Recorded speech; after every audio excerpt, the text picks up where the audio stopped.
In this episode of the RV Small Talk podcast, we're going to talk about just some things that motivate travel, because that's one thing that we really want to get behind with this podcast is not just the nitty gritties and of the equipment. Sometimes we want to say, hey, what gets your heart engaged to go places, see things, and really have life experiences. So I reached out to a friend of mine, Thomas Cutter. I used to teach with him. We'll dig into that a little bit years ago, and that's exactly what he's done with his son, is to travel. And so we're going to dig into his history and motivation and what the takeaways are for traveling with family into various places. So we'll dig in. Welcome to the RV Small Talk podcast, where we talk about people, places, and adventures that go along with lightweight trailers and truck campers. I got that backwards, but you're going to deal with it. It's all good.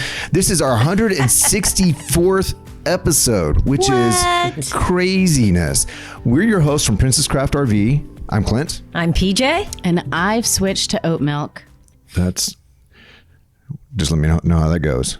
So far, so good. Yeah. All right. Cool. So Lindsay has oat milk in her coffee or chai now, right? So y'all want to send anything great to Lindsay? Chai with oat milk from Starbucks, the new fave. The new fave. Also not a sponsor. Yeah. All right. Well, let's dive in. Mr. Cutter, because it's going to be hard to call you anything other than Mr. Cutter. What? Okay. That's the coolest last name. Can we start there? It's actually what my wife calls me. Cutter. Does she? Yeah, no, that's what everyone's always called me, is Cutter. Yeah. Well, let's see. I'm not alone. It's like, I feel like you're a ninja or something.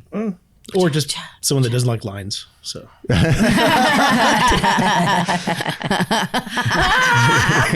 I get it. We're slow, but we get there. Well, I really thought about this. Obviously, I have a penchant for bringing personal friends on as of late. But you have just such know- interesting friends. I know. You just know cool and do you know people. why? I Is because know. they're interesting people are in the teaching profession. You're surrounded by some odd people, and they become more odd the more seasoned they get, because they hang out with like middle schoolers. So are they calling you odd, Thomas? that's what I caught that word. I did. Yeah. I noticed that's the word that Yeah. And it's fine. I feel good with it. Yeah, You're okay with it, huh? I'm good with it. Okay. if odd means fun, then yes. Well, I mean, You you did say always interesting as share. well, You always share some of the things that your students do, some of the things they say, some of the oddities that they leave on your desk, and all that. And it's because you always have really good relationships with your students. It's a very Thomas Cutter, or just Cutter. It's just a Cutter way of dealing with really dynamic people, and it's been fun to watch. So anyways, I have a feeling we're going to get a bit of that in this episode as well.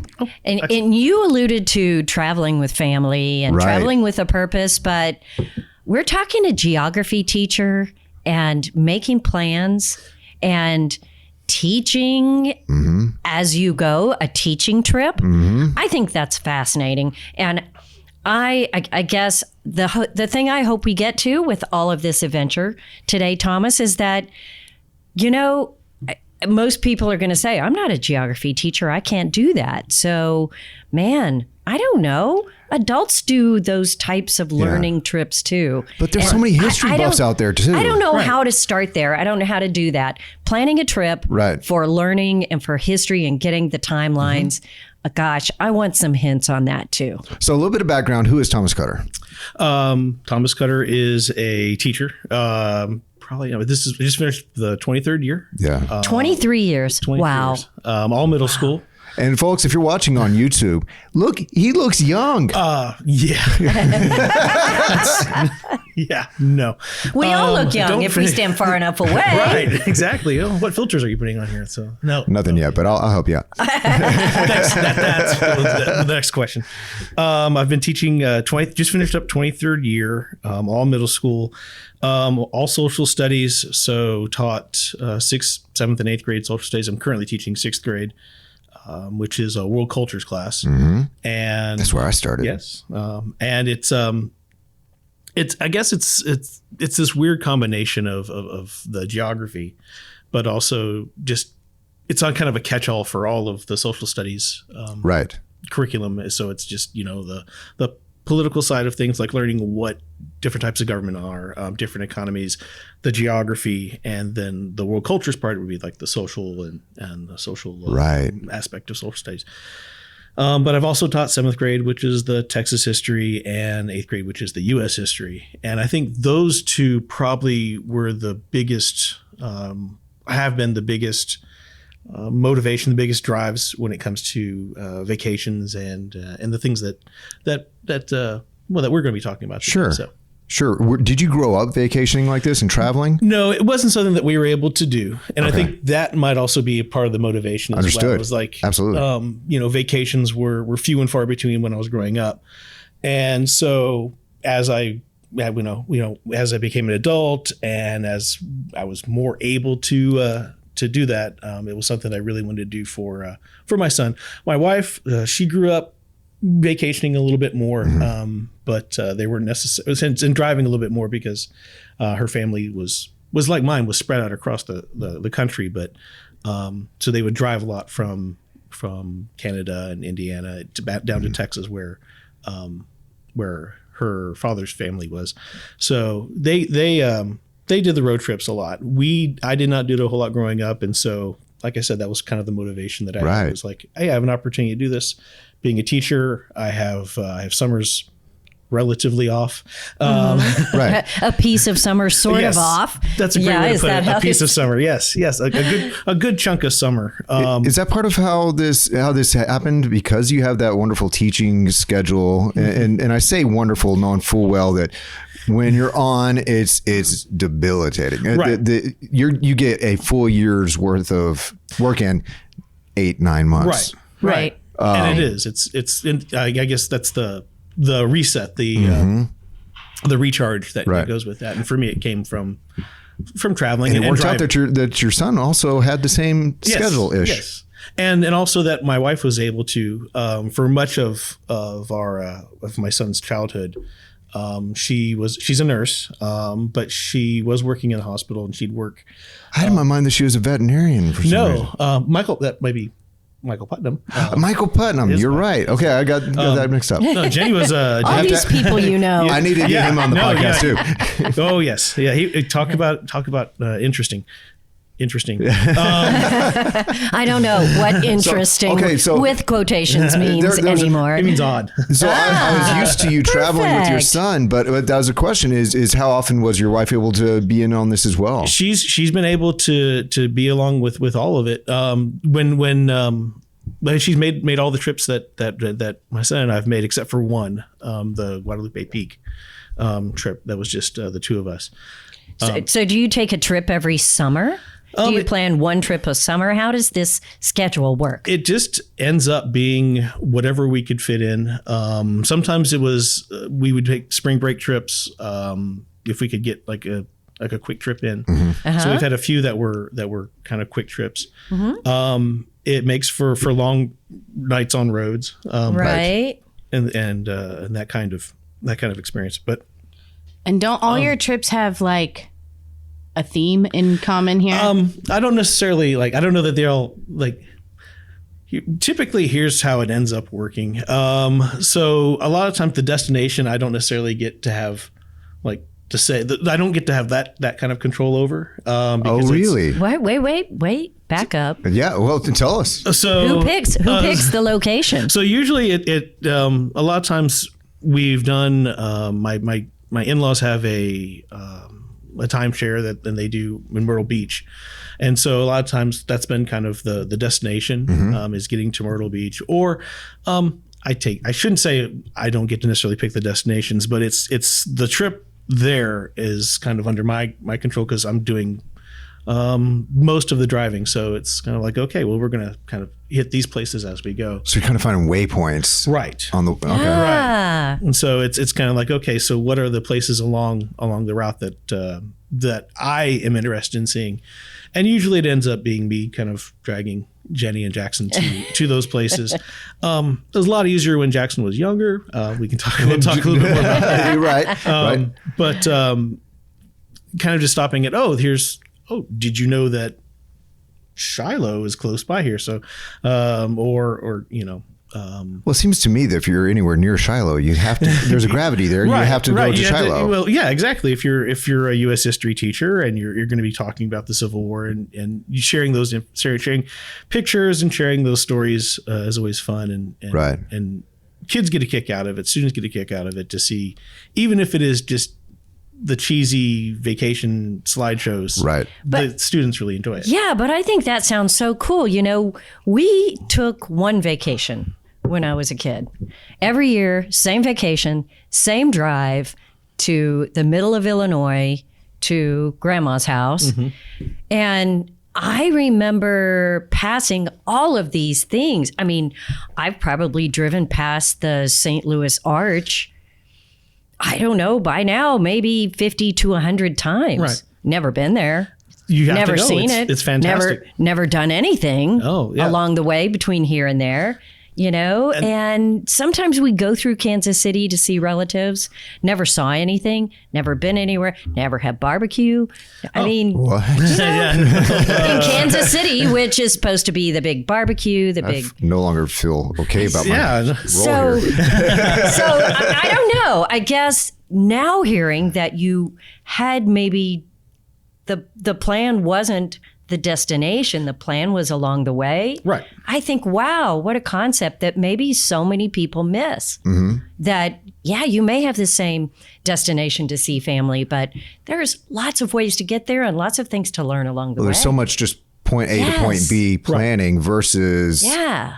point A1, point A2, point A3. Exactly. And that is really sometimes how we're focused. Right. Well, if you're going up to Myrtle Beach, that means that you're driving through an extremely history-rich area. So even if you're making kind of the same A and B destinations, you can pick a lot of different things every time you go. Like, what comes to mind? Some of those waypoints that you've hit that stick out.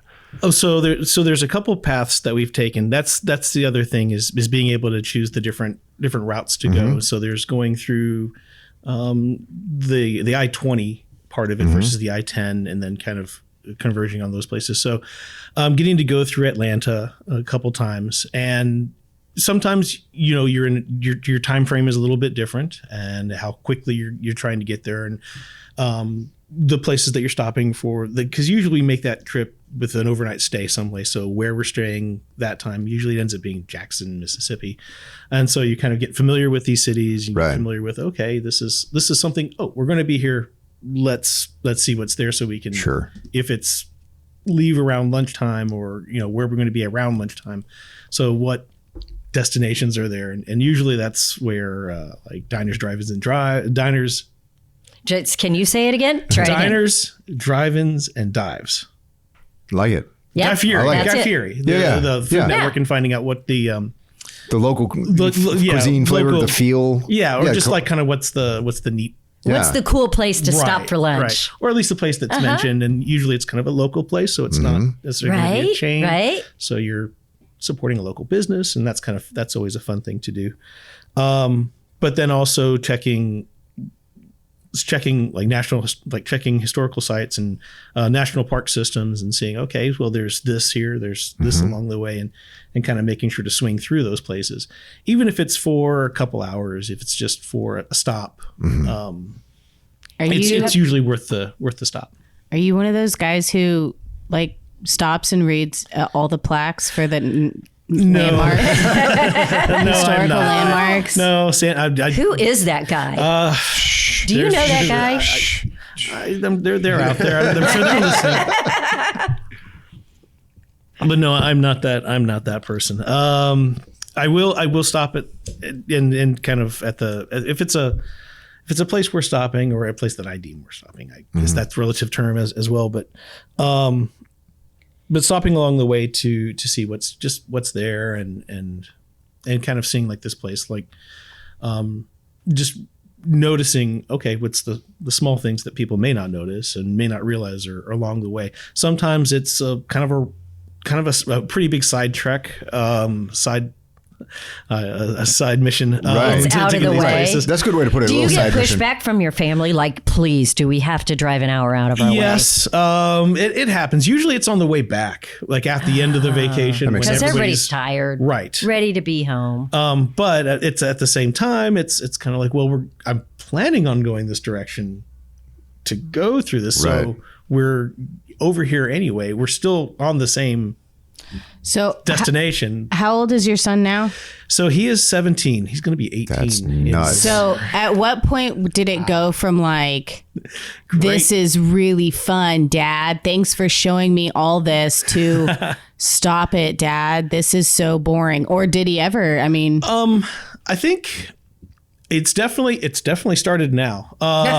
You're definitely We're there. definitely, Right now. we're definitely in it He has now. his own interest now. Right, exactly. And that was to be expected. I think what I've always noticed is when the pushback is always when we're about to leave, or when we're about to go to the place, or when we're on the way to a place. And it's kind of, and then once we're there, though, it's always, this is really interesting. This is really kinda neat. cool. This is fun. That's such And a then- human thing, and he's just coming into the adult version of that human thing, Right. where it's like, yeah, you got to force me to go, and I hate the idea and all that, but when you get there, Yeah, you're gonna see something cool. yeah. And it's gonna be something that your friends aren't going to have seen, or And other that's very true. Other adults aren't going, like, even, that other people aren't going to see, and that other people, and that you will appreciate once you've done it, and once you. Is he a history buff? I think he was growing up, and so when Right. we were doing all of this, it was kind of getting into his brain. He's, like I said, he's right there. He's not an adult by any stretch of the imagination, but he has. He thinks he getting is. there. He thinks he is. Oh, yes. Yeah, So, he thinks he is. He's 17. Do you have to or did you do your own okay, I'm going to go to this historical place and this place, and then do your own research, and then when we get there, Yeah, do do you you prep feel yourself? like you're acting like their teacher? So I try to, I don't necessarily do that unless there's something that I specifically know quite a bit about already. So Gettysburg, those kind of places that I'm like, okay, we have to see this place. We have to see Yeah. this spot. I know that this is there. And this 'cause and this fact. I've been here before, and Yeah. we could, these are some really cool things that I want to see. Usually it's a matter of, there's two ways that I really kind of look into places ahead of time. So, So note to self: do not snort your chai with oat milk. Yeah, it's not Lindsay. as Oat milk good is that not- way. Yeah, Lindsay. So for those of you watching, sinuses. Lindsay just had a face full of right. oat milk. And she's more awake now. It's working. Sorry to interrupt. It was pretty funny.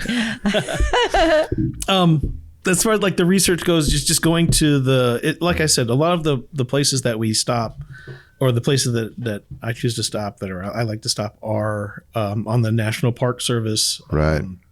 And so getting those websites and seeing, a lot of times they'll do a great job of, if you have half a day, if you have a day, if you have 3 days, These are the highlights. these are the things that you can do or should do, or just kind of What a resource. That's good. Right. Yeah. So And- that's one of your go-to for planning. Right. And also, Okay. just Reddit,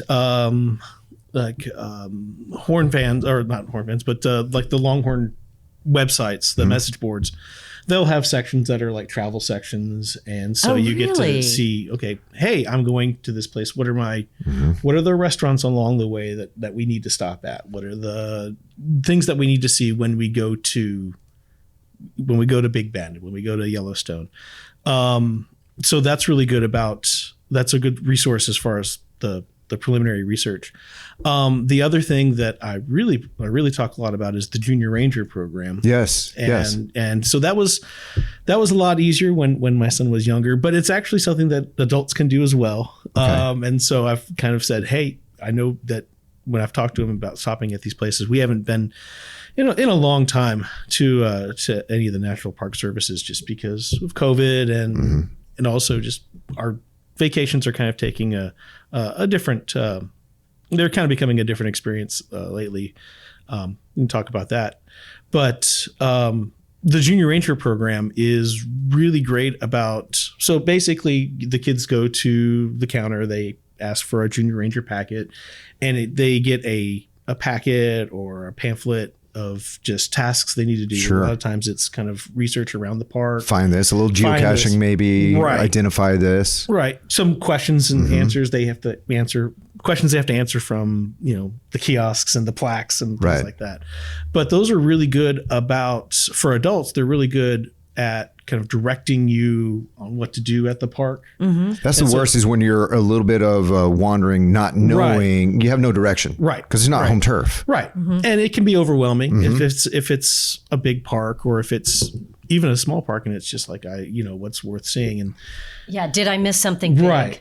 Yeah, because you don't know. Right. And so I like the Junior Ranger program because it kind of directs your time there. It gives you something to do, and it gives the kids something to do, and they get a neat little badge at the end of it, and they take a Junior Ranger pledge, and it's A Junior Ranger pledge? What is that? It's a pledge, A for pledge Junior for Rangers. Junior Rangers. What do you mean? Rangers when they're commissioned, if you will, have to take a pledge. Much like police officers or Boy Scouts. firefighters, Right. Boy Scouts, yeah. I promise to Right. do everything that's on this page. Right. Right. To not, I No, promise you to protect. be a good person. Yeah. well, no, just with them, it's the park and Take care of the take park. care of the park and yeah, don't Not start a leave my forest fire. trash and not burn it down. don't leave garbage. Right. Okay. Don't burn the national parks. Don't No, it's- take selfies with the bison. Why is that happening so This is much right now? What It's is happening? Oh, it's been happening a lot, but then it's just so many people are going and they have signs everywhere, and then there's Yeah. the common sense that you would think would kick in, but I think there's a lot of people in urban environments that are so far removed on the daily basis from the natural human experience in the natural world with animals. right. Because a lot of us live in city settings Right. for better than 99% of our time. I still can't imagine walking up to a bison and being like, I can get closer. They I look can so pet it. Yeah. They don't know. They are massive. Right, but they mean, think they it's are just a massive. furry cow thing, but Right. it's not. I don't even get that close to a cow. I No, live in or a Texas. raccoon, and Yeah, it's- cows are scary. Raccoons are gonna bite you. It's But I think you're being too gracious, Clint. I think you're saying, we're just living in city environments. We don't really know the wild. That's me, gracious No, I Clint. think Gracious Clint. I think people are just idiots. Well- I mean, they're just, Somewhere in between. I mean, it's like, oh, there's a bear. Maybe he'll come closer to me. I'll put some food out. Right. When there's 100 signs that say, "Don't feed the bears." Right. What? Well, Anyway. whatever. well, I think, and Okay, I think there's my rant. You're not wrong. Thank you. I also think that people just want to have that experience. Yes. And I was kind of alluding to it a second ago, where people want to have a one of a kind experience, Right. or they want to have an experience or do something that they've never done before, or that their friends have never done before. Right. Or they They're want to doing put it on it. Facebook. Yeah. And they want well, They're and that's, doing it for the gram. they're doing it for they're doing it for social media, and literally, I mean, because you'll see people with their cell phones back Yeah. You're right. towards and trying to get Why- turning don't their turn your back to that. That's literally Well, the sign to charge. Well, and I also I heard that most of the people that literally fall off the edge at Yellowstone at Grand Canyon. At Grand Canyon are taking selfies, Yes. and they believe it. say it's so Slip and fall. dangerous. right. And there's signs all over Grand Canyon that they literally say people have died here. Don't do this. But Oh wow!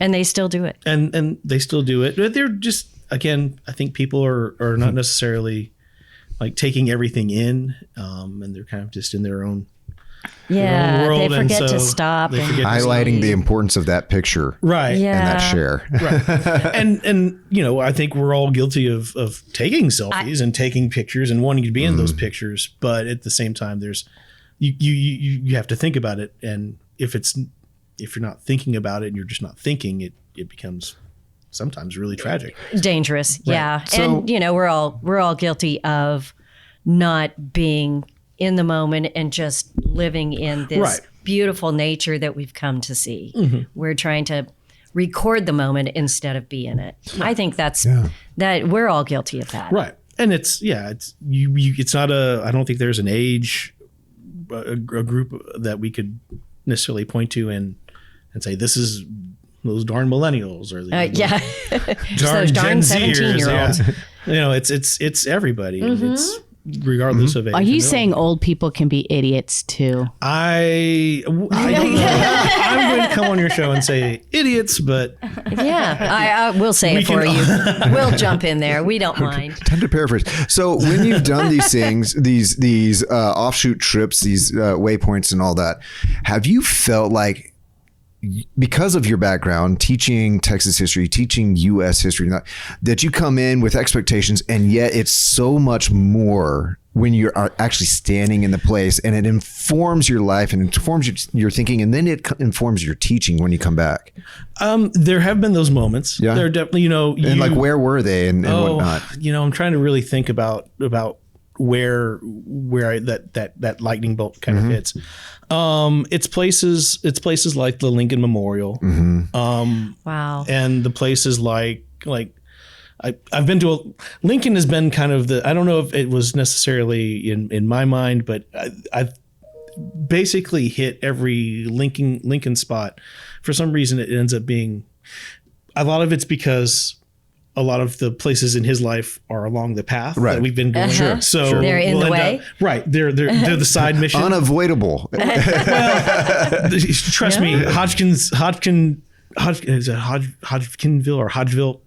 Lincoln's birthplace is very avoidable because it's one of those places that's a 2-hour, 3-hour kind of like get off the highway and go to. But it's always really worth going to because, or it's worth going to at least once. Because it's like saying, oh, this is where Abraham Lincoln was born, and it literally is this little place in the middle of nowhere. Still, it's not. There's a town close by, but it's out, and it's kind of out in the middle of nowhere. And so seeing kind of like these places, and standing in them, and standing at the spot at the Lincoln Memorial where MLK gave his speech, and actually like, oh, this is the spot. Yeah, it's not a small thing if you allow yourself to kind of if you close that cynical side of yourself and you kind of let yourself marinate in a little bit, and just say like, wait a minute, okay, when you see the speech on YouTube, or you see a recording of it, and it's literally, okay, no, he was here. This is where this event happened. It can, like I said, you kind of have to turn the cynic off. The inner voice. Right. There's like, shut up, you. Let me just enjoy this. Yeah. And seeing these spots and there's kind of the place where there's the times where you go like, oh, it really is just not very. There's not much here. Oh, it's kind of like the Round Rock in Round Rock, Texas. Right. Yeah. And so it's like, oh, there it is. No, yeah. I love the Round Rock in Round Rock, Texas. But there's not much to it. It is not a very big deal. Right. So what about I thinking about like putting myself in your shoes and taking my kids like to historical places. Obviously, you teach middle school and those kids are old enough to understand. But did you ever have to reroute when you were on a road trip? Because let's face it, a lot of our history is dark and it's tough to talk about when your son is 3 and 4. So how did you navigate that? You just tell the story and just kind of I've always felt like just being honest. You're being honest with everybody, with kids is the best policy, is the best way to go about it. But you didn't have to like reroute things and say, we're not going to do this with a 4-year-old. It'll be too hard. I've never really had to. No, we haven't done things. We never did things like, Holocaust museums when he was that old. Okay. That age. I guess that's what I was thinking of. I remember I went to a museum with Hawk when he was 3 and I don't remember what it was. Oh, I think it was the Nimitz. Yeah, Nimitz, yeah. In Fredericksburg? Yes. And, you know, like this is really cool. And he'll learn, not like he'll learn a lot, but But there's some you know, surprise elements in there. And then the first thing you Right. see, and I was just like, and he had all Right. these questions, and I was like, okay, I was not prepared for this. And if I was, you know, doing a historical road trip, I might avoid some places. But then there are those people who are like, no, you shouldn't avoid those places. You should go and explain it to them. But so much of what you've talked about, and if you're heading to Myrtle Beach and back, so much of what you've talked about is Civil War era And civil rights. Right. and civil rights. That is really dark for a 3, 4, 5-year-old. I mean, So what right? is the age when you start So- taking them to Civil War museums? or what do you take them to? In 3, 4, 5, 6-year-olds. Well, I guess let's see. I don't know that we necessarily went to too many of those places when he was 3, when he was 4. A lot of those places we would save until like middle school age when it was kind of time to well, and then it's it being just taught came. anyways. Yes, It's naturally. being introduced. and yeah, Right. exactly. And then giving him some kind of context for it, seeing these places and seeing the battlefield and seeing, okay, yeah, these are, you're going to learn about this in a couple of years. And seeing, I don't know that it's necessarily that difficult to 3, 4 years old. Yeah. You kind of like, let's stop, we're going to like the more, I guess, The ice cream shop. geographic.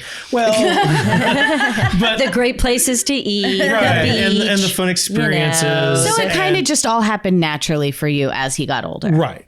Okay. And then it's kind of like, okay, get to have those conversations and seeing like Central Little Rock High School. Yeah. And having those and getting to have those conversations. I guess he was probably maybe 7 or 8 when we stopped. We stopped in Little Rock, and so the next morning we went to Yeah. Central High School.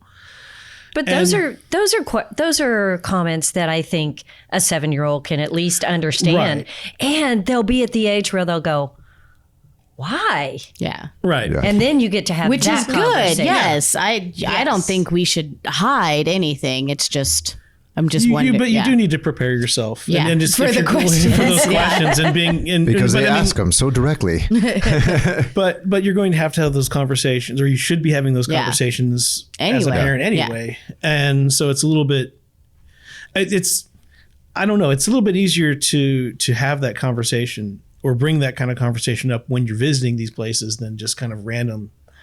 Oh, by the way, Yeah. did I Look tell at you this that, book. that we used to, Right, there's some that people context used there. to own other people, Yeah. and having getting some context of saying, okay, hey, we're going to this place, and they used to segregate schools. Do you know that they used to segregate? Have you had those Have you talked about that in school Yeah. yet? Right. About segregation. So And- along those lines, did he ever come back after that? I mean, you take these trips year over year, and then he gets to middle school and high school, and he learns about this. Does he ever come back and say, you know what, that trip we took 2-3 years ago, we talked about this stuff today. Did he feel like more prepared? Did he have a sense of like, we did I've something been as a there. family? Yeah. I'm sure the I've been there has come up. Right. But he Here's wouldn't this- dare tell you.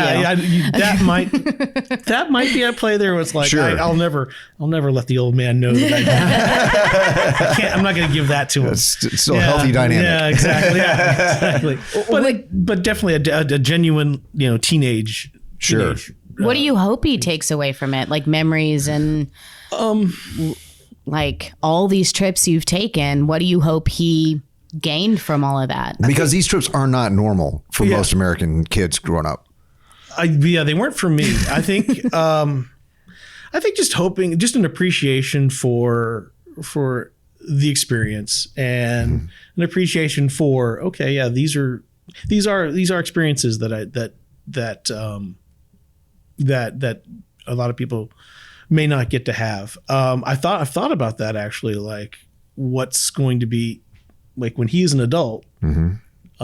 Where is what's left for him to do. And I guess There's a lot of national Oh, parks. whoa, along here. whoa, whoa. I guess international travel. And So many things left to do. He's going to want to go to Japan, and he's going to want Yeah. to go to China. But I don't know. I think just kind of an appreciation for the experience, an appreciation for nature and for the natural world, and an appreciation for history, and just an appreciation of spending time, even though it's a lot of time in the car and it's a lot of time on the screens in the car. Still, just an appreciation of time with all of us. Now, I don't know. Again, I don't expect him to Tell you tell me that, or Right. to tell me that now, or to necessarily have that thought now. He might tell you that in 10 years. Yeah, I think I'm wondering if once he gets into the real world, and once he's working, and once he kind of realizes, I don't necessarily, we don't get summers off when you're a grown up, and when you have like a job, Typical job. Yeah. Yeah. when you have a non-teaching job or a non-nursing job, that just kind of building, it's difficult to build that into your schedule, to build that into your life. And so I hope that he appreciates it. But we'll have to wait and see. I think it's one of those things that I'm going to have to kind of wait and see. Oh, you Wait can't for it a little imagine bit that he later on. won't appreciate it. It's just a matter of whether he is in awe of what you were able to do, or whether it's like, And he has. I asked him when I told him that I was coming on, and said, is there anything that because I mentioned that we'll be talking about kind of our trips and, Right. and kind of your perspective on it. And I even said, do you want me to ask if you want to come on? He was, no. Oh, I wish he was here. When he Yeah. hears this, if he wants to tell his side of the story, he is totally welcome. And he's a good kid. He's a great kid. He's a good communicator. I asked him, hey, because we have on his wall, we have all his Junior Ranger badges and the Right. pictures. We've made a thing. And I asked, how do you feel about all these trips? I really like the trips, and I think it's more of the matter of just getting there and the kind of, like, I guess if I put it in like economic terms, like opportunity costs. right. Like Right. for him, there's an opportunity cost of Right. Time away. time away. I'm not doing this. There are other things that I would rather be doing than being in a car. Right. If Which he I could get. teleport, that'd be Right. perfect. Yeah. Right. We would all be there Sure. then, right? Sure. Flying. All of us. Like I think like one of the effects that he's going to have as an adult is that he's not going to drive Yeah. anywhere. Yeah. Driving is so hard when you're younger, though. I mean, if you're It's hard to not in teach that control of romance. the car and you don't, I mean, I don't mind driving now because number one, I'm driving, and I usually have what I want to listen to Right. on the radio or something, and so you can kind of enjoy You did it. when we were younger too. I listened Yes. to so much NPR. I know, aren't you glad? But as a kid, it's brutal. It feels like the worst thing that could happen. And he is also an only child.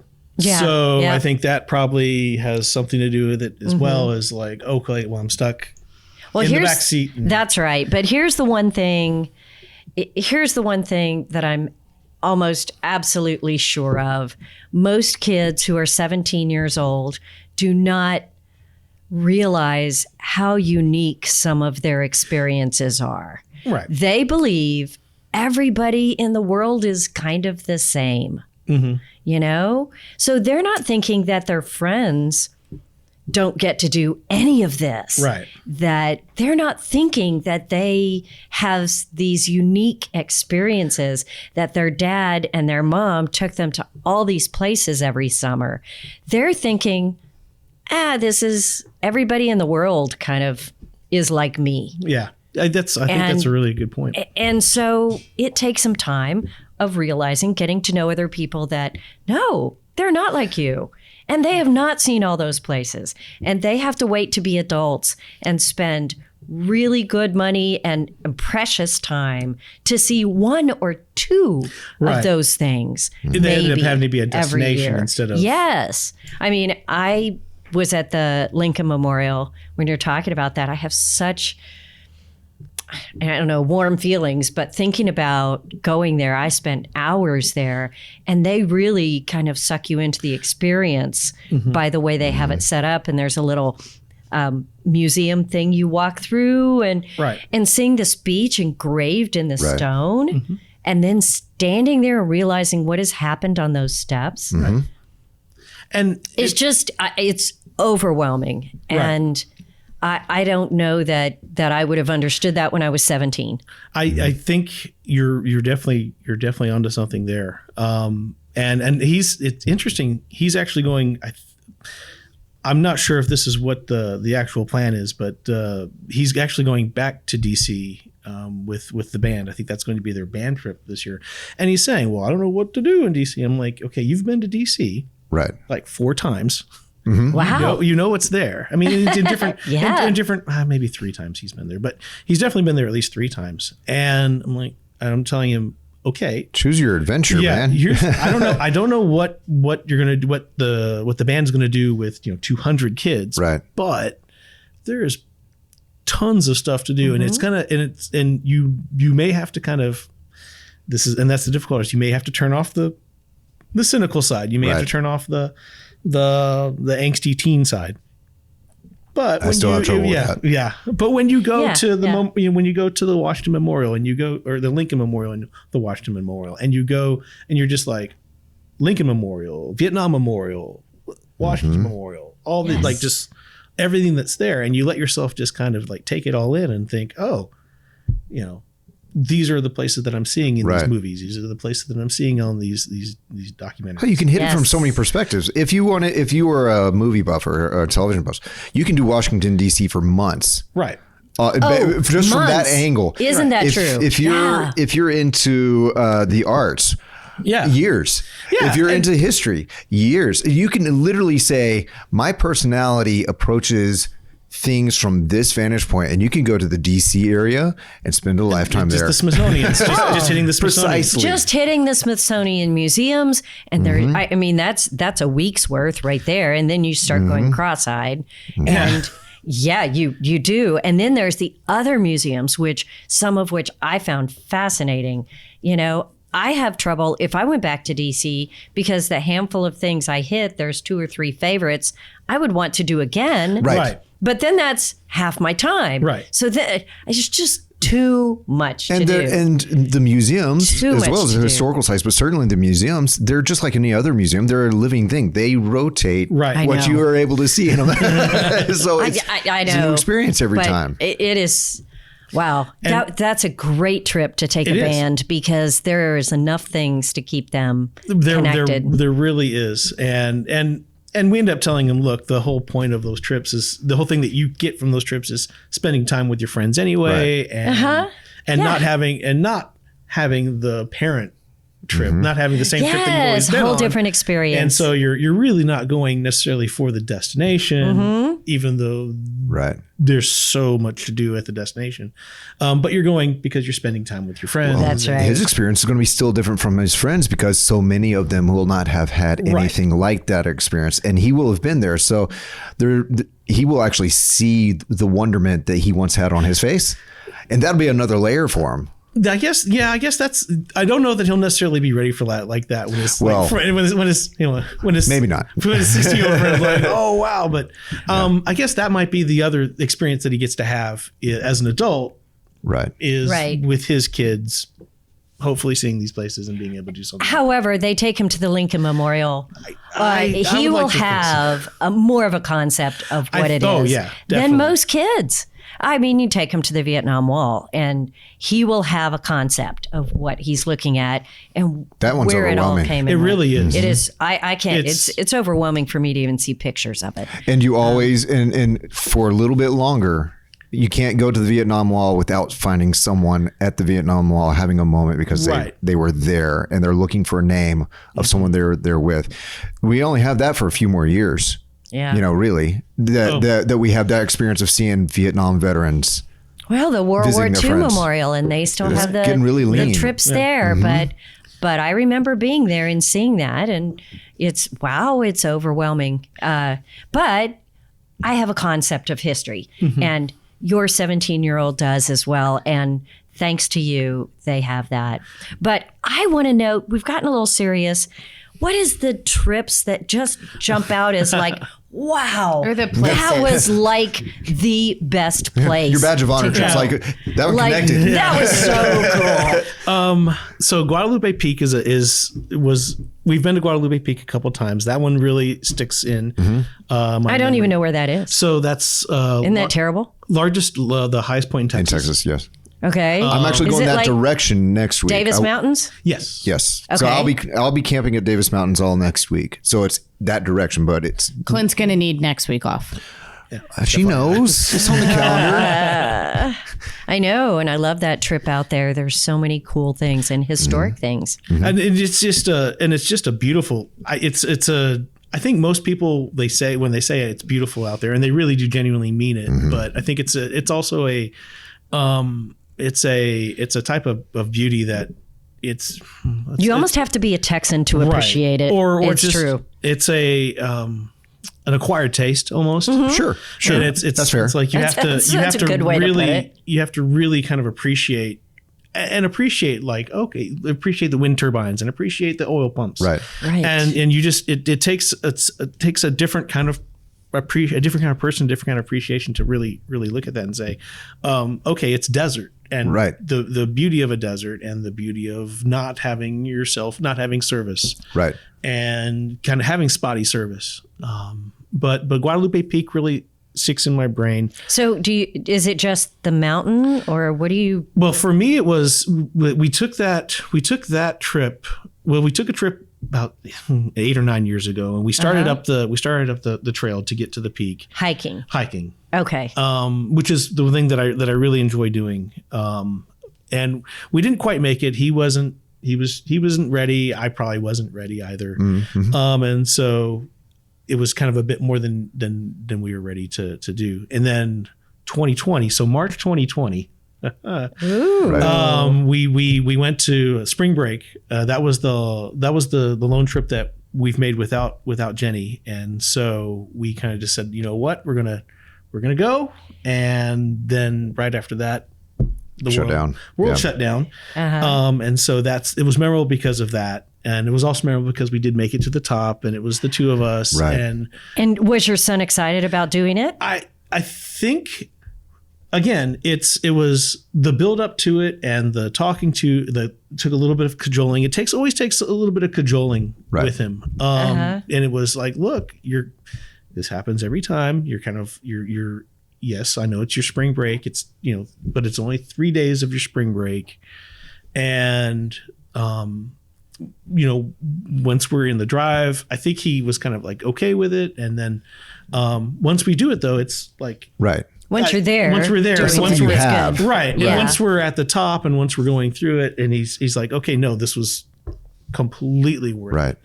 And What a human experience. Yeah. That's what we all do. yeah, exactly. It's like, exactly. It's like, while we're doing it, and while we're like the thought of, okay, I have to. I guess that's really a good, A mountain, good way of a putting mountain it. ahead is a mountain. yeah, it looks was like a literally mountain. a mountain, but but it when you really get to was. the top, It's the same Yeah. kind of a human experience. It was like, I have to go work out, or I have to go. It's kind of like I need to take my medicine, but then once you do it, you're like, it really wasn't so bad. And in fact, this was fantastic. And so I think that one really stands out because we made it to the top, and we got to have that experience. And that's the one that's one that when you say a real like aha moment, Yeah. that is. Another one that I would really recommend is Antelope Canyon.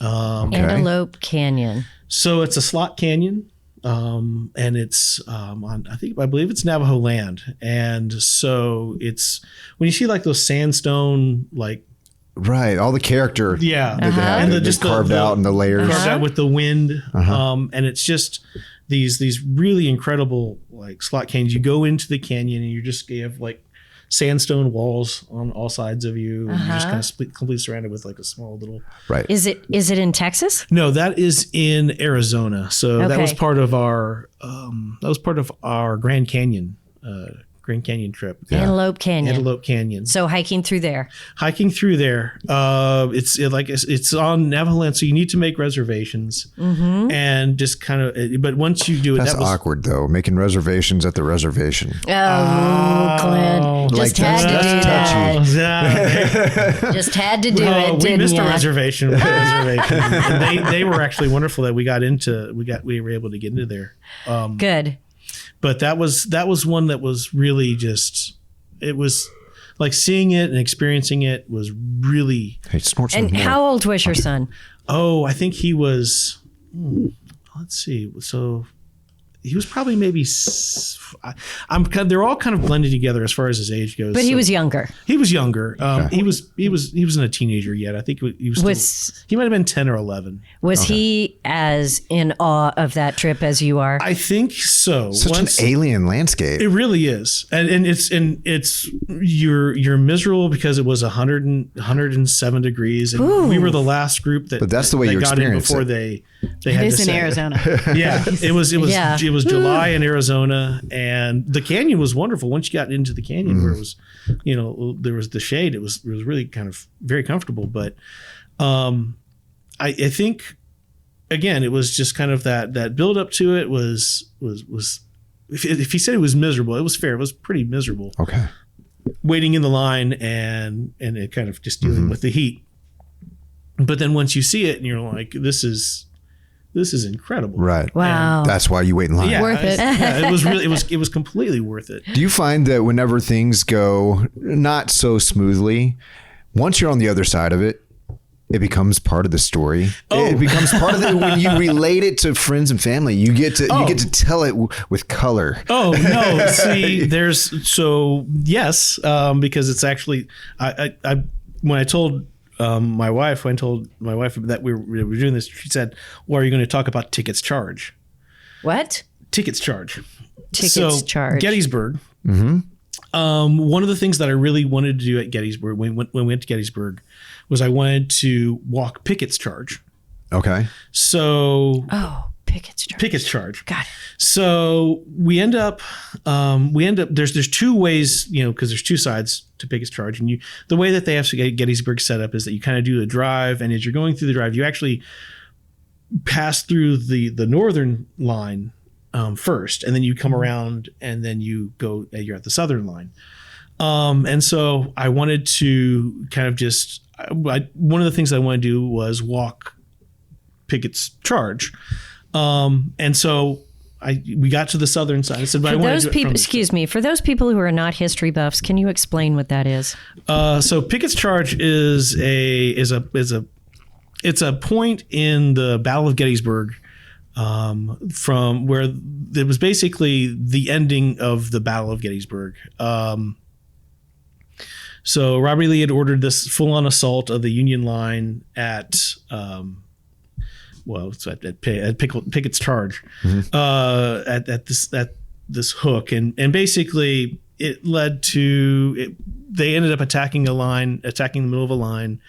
They thought it was going to be weaker. They thought this would be kind of the way to win the battle, and it ended up not being the case. But it's kind of it's a pretty famous point in the Civil War, and specifically the Battle of Gettysburg. And it, like I said, it ended up being the last attempt at a Southern victory, at a Confederate victory, but it ended up failing, and Gettysburg then becomes the turning point of the war, and from then on, it leads to a Union victory and ends the war. So Pickett's Charge is kind of it's It's a pivotal moment. It's a pivotal moment. Thank Yep. you. That's the word I was looking for. It's a pivotal moment in the battle, and it's something that I'd wanted to Right. kind of experience, and actually like walk. See, put your feet there. Right. Exactly. Put my feet there and say, I've been there, and this is something that happened here. And so the three of us, we were at Gettysburg, and he was probably, he might have been before, let's see. Well, he might have been before he started school. He might have been 4 or 5, maybe. I think maybe he was like maybe 6 or 7. Anyways, so we start off. We get to the southern line, the southern point of it, the southern start of it, and we start walking. And I'm just kind of like, you know what? We won't walk all the way. We'll kind of walk a little bit in, just kind of walk some of it. And so, you can kind of see the end of it, but you don't necessarily realize that it was like 1.5 miles to the other side. And so Jenny, my wife, just says, well, I'm not gonna walk it. I'll just stay on this side. There's some shade trees. So we eventually keep on walking, and we keep on walking. Jackson and I keep on walking. And, it gets to the point where it's like, well, we're almost there, so we must just make it to the other side. Famous last yeah, words. Exactly. famous last words. Exactly. And didn't realize two things. That number one, how long it really actually was, which at that point you actually have the history lesson of, oh yeah, that these men were walking, right, marching in a formation, in wool, in July, with equipment, right, with equipment, while cannons are being fired at them and things like that. So you get that. It's experience. overwhelming. It really is. It really is. You kind of notice, oh wow, this is again where this happened. And so I'm talking to my son about that, and I'm like, well, we would be walking, and they'd be firing cannons at the people that are walking where we were walking. And so I didn't realize exactly how far the distance was, and maybe even calling it 1.5 miles is probably actually underselling it. Didn't realize how long it would take for us to get there, well, especially for his little stride, right, and then to get back. Didn't realize that I had the car keys. Yes. So Jenny is sitting there. Plot thickens. Yes. Yeah. Jenny is plot thickens and pickens. Yeah. Talking about things going sideways, right? You asked. And so we get there, we get to the other side. So that was probably an hour walk.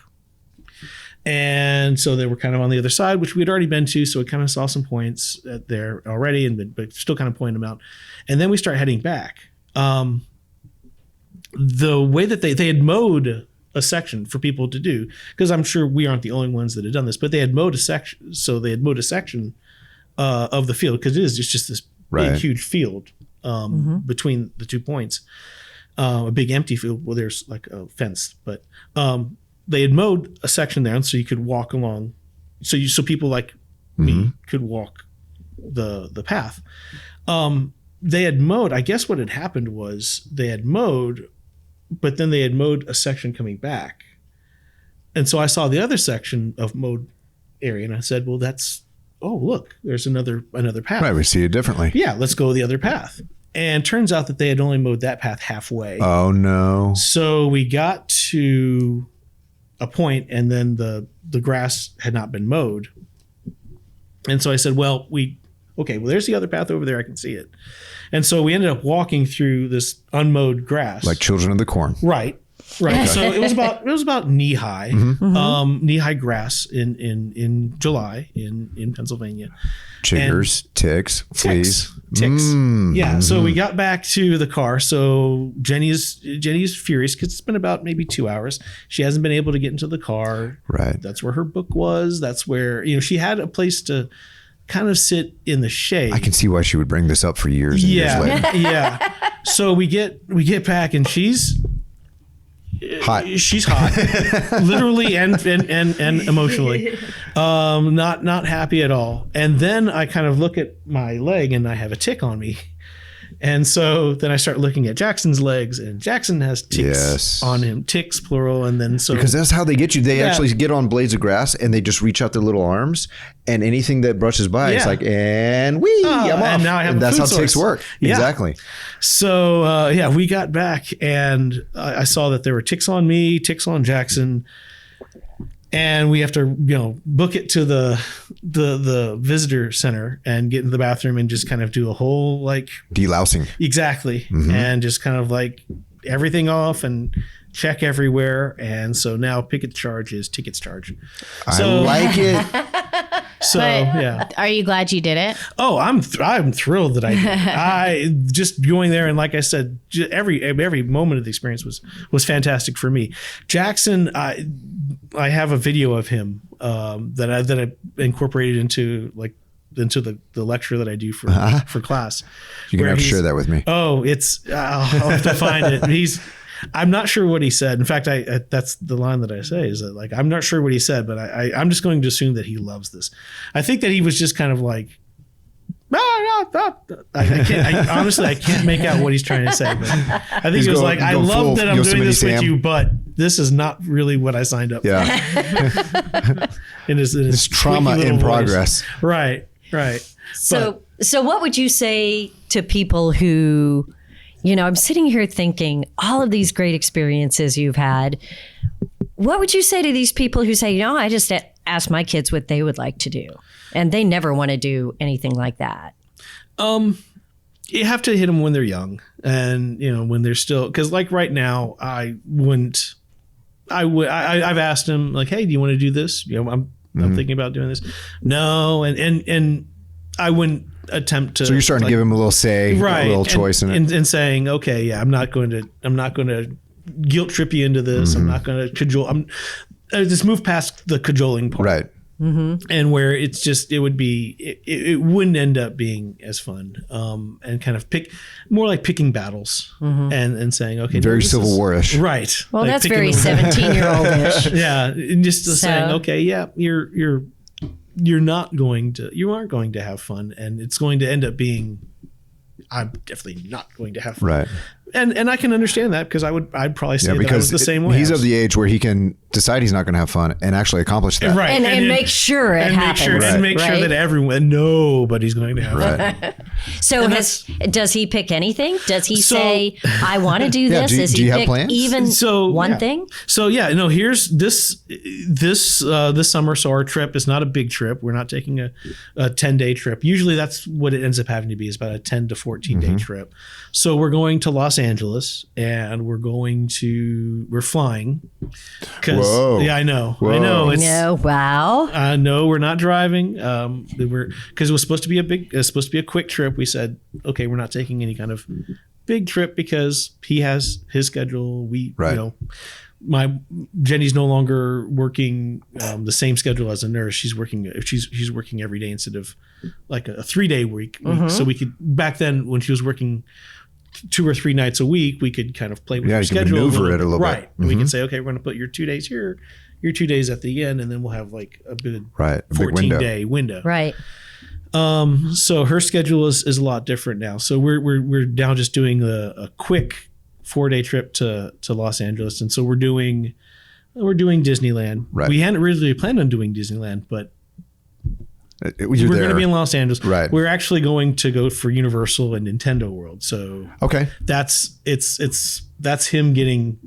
He's definitely getting Right. something that he wants, but that we're all three going to be Sure. excited about that. Sure. because It's a good family outing. is. Yeah, absolutely. It is, and it's kind of getting to the point where it's one of the last trips, and we're Oh, kind of, yeah. so I mean, I I bet don't you know. can find a historical plaque in Disney World.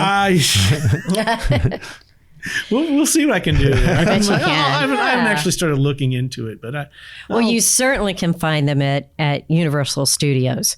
All the history that's in that. We are a big movie family, and I remember that was one of my favorite parts of Universal Studio was seeing the backlots and the what happened here. Right. And, the Jaws ride. yeah. Well, Jaws was a thing back then. That was a long time ago, but. Yeah, it was really fun. I mean, you could see where I Love Lucy was filmed, and you could see all these, Leave It to Beaver's house kind of thing. It's like, wow, yeah, no, seeing those all things kinds would of definitely be cool fun. stuff. Right. So I think there's different kinds of trips. Some are history, some are, contextually important, and some of them are just Relax plain or- Yeah. fun. Right. Yeah.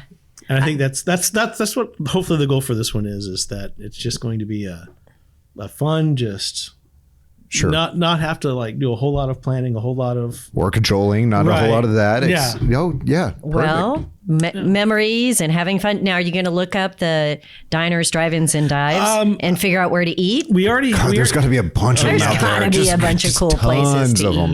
eat. It's really weird because I just stumbled upon the Instagram algorithm just does crazy things sometimes when so when you're looking up different places. And years ago there was this there's this restaurant, or it's just a fast food but local chicken place that I'm wanting to like make a side trip for just to Cool. yeah, and like for some reason I just liked it on Instagram, and it's in the Los Angeles area. There's none here in Texas.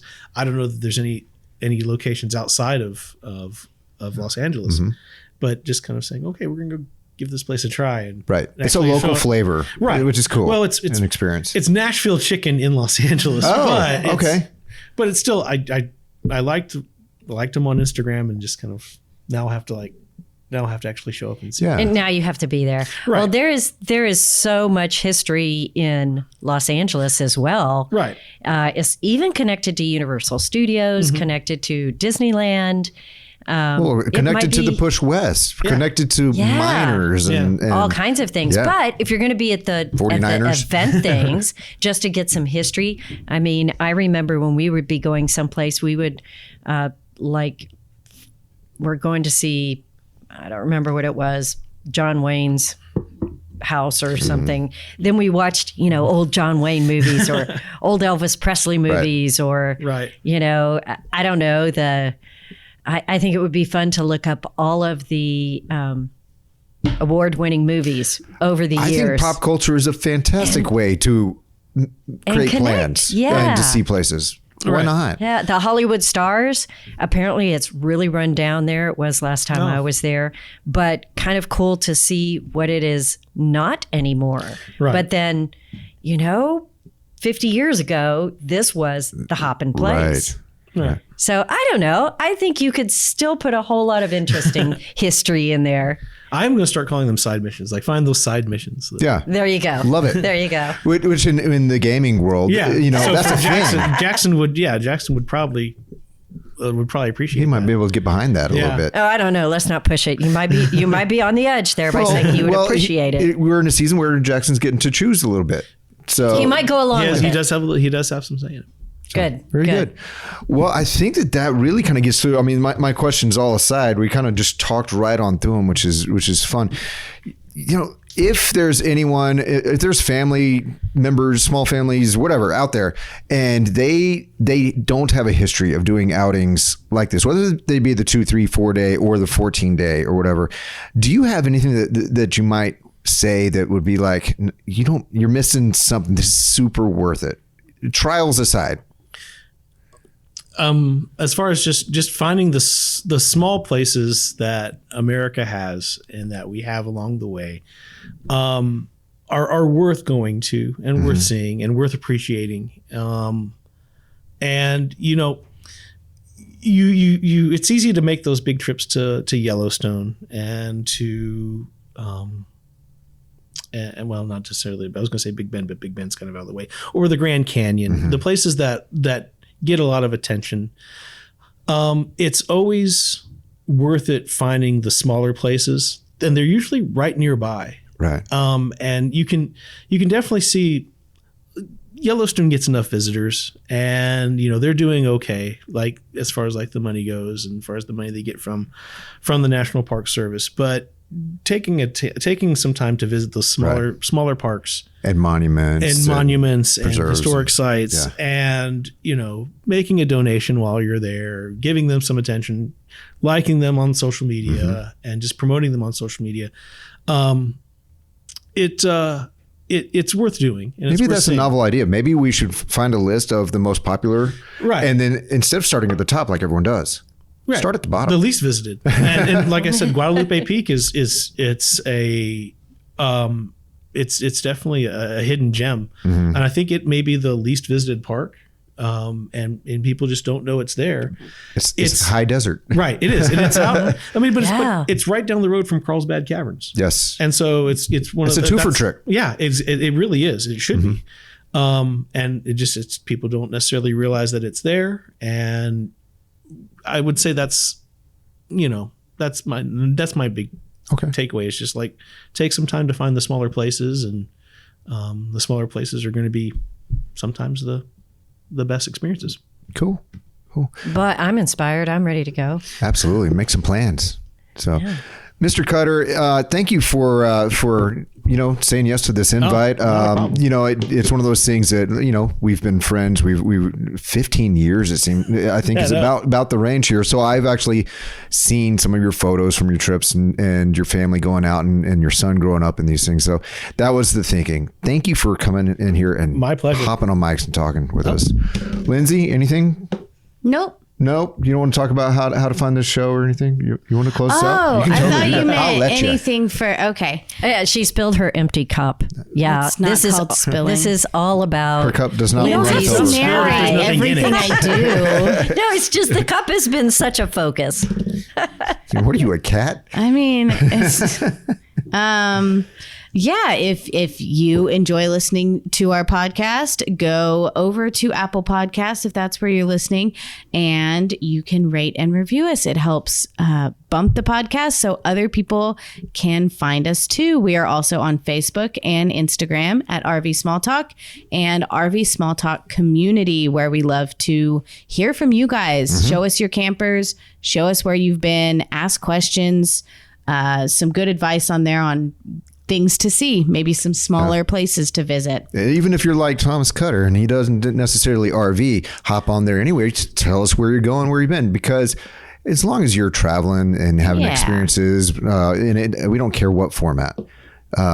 Just share. It's so cool. Yeah. We want to see places in the U.S. and around the world, really. Inspire us. Inspire each other. Okay. Have fun. Yeah. Have fun. Go ahead, Lindsay. Be kind. Rewind. Recycle. Pray, love. Eat, pray, love. Live, laugh, love. I don't know. You always do this part. I know, but you're doing Bye. great. Bye, everybody. Bye.